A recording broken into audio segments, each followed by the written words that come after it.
So what we've done so far is this, is we've explored what exactly it means to bridge home and school. We've discussed why it's important, but now we have to ask ourselves, how exactly do we go about this? What practices can we employ as parents to connect home and school? I can tell you, first and foremost, the most important thing that you can do is volunteering with your local schools. Whether it's joining the PTO, whether it's chaperoning, whether it's being an active participant in the pageants, the parades, whatever school activities there are. Because when you are an active member in the school environment, you're not only showing your child that you care for them, but you're also showing teachers, administrators, and other adults within the school that you are part of the team as well. So I cannot stress this enough. Go out there and volunteer. Be a part of the school community. Because by you doing that, you're going to meet other parents who have the same concerns, who have the same ideas, who have the same passion as you do. By you volunteering and becoming part of your school, it's also vital, because what you are doing is you are basically letting your child know that, hey, I'm here for you, not just at home, but also in school as well. Now, I know this for a fact that every school has some type of technology that allows a connection to happen between home and school. Ladies and gentlemen, I cannot stress this enough. Definitely make sure you reach out and you understand what that technology is. Whether it's PowerSchool, whether it's Genesis, whether it's Edmodo, these programs have been designed and they were adopted by their schools to help you bridge home and school. So I'll give you an example of what we work with. In our school, we have PowerSchool. And PowerSchool allows any parent at any time to look into my gradebook. Oh, I want to see why my student got an A. They look into it and they see, oh, I see this is how they scored on that test. I see that they did well on this quiz. It makes sense where this A came from, or if it's a B, or whatever the case may be. It breaks down the grade, so this way the parents know what they got on a specific assignment. And in this way, by having access to the gradebook 24/7, you're allowed to question your child. Be like, I have a question. What ended up happening with this assignment?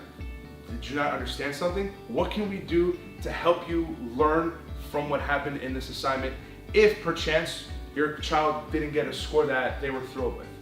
Now, other programs also include Genesis, which not only connects the gradebook, but it also helps you connect with the classroom as well. Edmodo does the same thing as well, where in essence what you are able to do is you're actually able to see what your child is doing in the classroom. And speaking of classroom, a program that I use on a consistent basis is Google Classroom. And I let my parents know, anytime you want, you can come into our classroom. Literally, you are coming into our classroom and you're seeing what we studied, what we debated on the actual day. So I can't stress this enough. These schools created these programs, they adopted these programs for you to be able to be in tune and connected with the classroom. So I cannot stress this enough. Reach out, find out what type of technology you have, and access it and use it on a consistent basis. Because not only is it an informative tool, but it's also a connecting tool. Because through these vehicles, you can contact teachers through email and have a one-on-one communication line. Now, in addition, another way that you, ladies and gentlemen, can connect with school is something that a lot of you probably already did. Now, if you don't mind, if I can just pull the class for a second. How many of you went to back to school night? All right, it's fantastic raising of hands, I see that, okay, excellent. Now, you already did half of the work. You've already reached out, you've extended that hand to show that I'm here for my child. I am here to help you support in any way that I can. As I can tell you this much, taking from personal experience, parents that show up to back to school night are more likely to make contact with me, reach out to me, and also respond to me when I reach out to them more than parents that don't. Because you creating that first step forward, entering my classroom, has shown that you're willing to form a bond with me, that you're willing to form a team with me, that we can work together to help your child succeed. Because at the end of the day, every teacher wants to see every single one of their students succeed.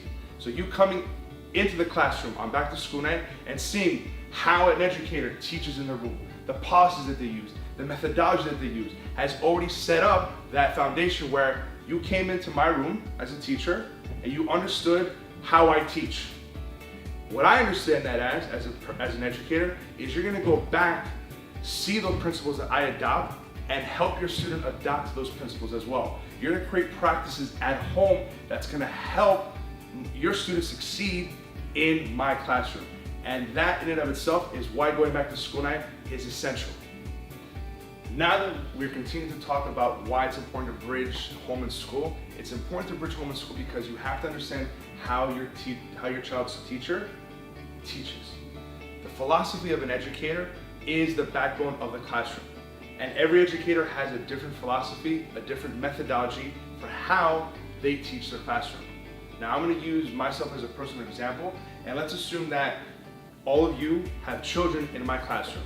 Now in my classroom, when you walk into it, it's a very hands-on approach. I don't lecture, I don't give them bookwork.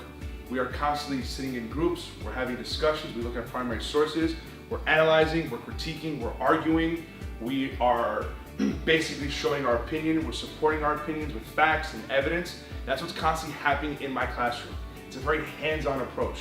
So you might want to ask yourself, okay, I see Mr. Matopoulos' classroom, it's very hands-on, there's constant group work, there's constant analysis. What can I do to help my child adapt to that? How can I help my child adapt to that? Well, by you coming into my classroom and seeing how I teach and me telling you how I teach, what ends up happening is this.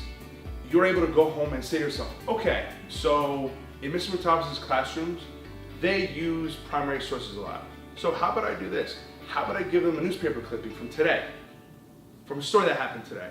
And I say, hey, let's read this together and let's see the person that said that, what position are they coming from? That is you working on the skills of my classroom at home as well. Or let's say you're watching a movie and you can clearly tell that the plot's about to thicken, and you can pause. If you have that as a part of your TV program, you can pause and say, what do you think is going to happen next? Make your prediction. It's little things like that that I use in my classroom, that once you make that connection and bond and see how I do things, you can bring those skills to home nonchalantly in ways that really isn't going to make it seem like, okay, we're going to stop right here and we're going to make sure that we practice this skill. It's more natural that way. So that is another way how you can help bridge home and school. In addition, you have to understand this much. As a parent, you know so much more about your child than I ever will, having your child come into my classroom for 10 months. So by you reaching out to me and forming a bond, you can give me information. You can let me know how your child best learns, how they are emotionally, how they are socially, and I can use that knowledge as a tool for me to help ensure that your child will succeed. I know for a lot of you that have signed up here to iLevel, there's a diagnostic test.